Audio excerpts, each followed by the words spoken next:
Florida State is playing at Boston College tonight, and the game's on ESPN. So that's why I handicapped this game because I want to watch the game. Boston College scored 100 points. They played 2 games so far this year. They scored a total of 100 points, and their opponents scored a total of 3. They scored 100 points in the 2 games, and their opponents scored 3. Now, the first game they played Maine. That was a couple weeks ago. And then they played Howard, and that was last week. Now, when they played Howard last week, they were winning 41-0 after the first quarter. So tonight is a completely different story because they're playing Florida State. This is a conference game, and they're playing at Boston College. So it's a completely different story tonight. So the first thing I look at is, I got to handicap the game because I don't know college football that well.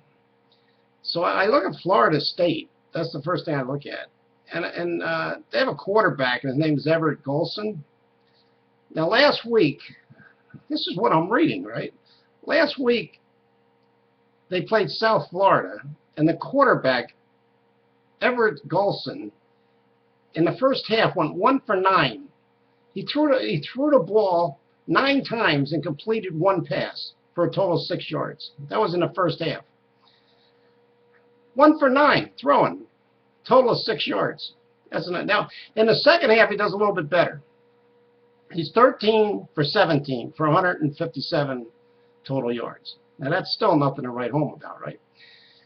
But what gets me the final score is 34-14. Now, the guy's completed 1 pass in the first half, 6 yards. His final score is 34-14. So the more I looked into it, they got this running back. Most people probably know it. I don't know this stuff. He's a sophomore. His name is Dalvin Cook. And he had 30 carries and ran for 266 yards and 3 touchdowns. So that's why they won 34-14. So I handicapped both games the best I can. I was all over the internet, and the best I could come up with was Boston College. They're getting 7.5 points. Oh, by the way, if you like trends, the underdog is 7-2 against the spread in the last 9 times these 2 teams played. But I tried the best I can to handicap what who I think is the better team. It's a game's on ESPN tonight, so I want to watch it. That's why I wanted to handicap it. And I came up with Boston College plus 7.5. So I like Boston College Eagles to win over Florida State Seminoles.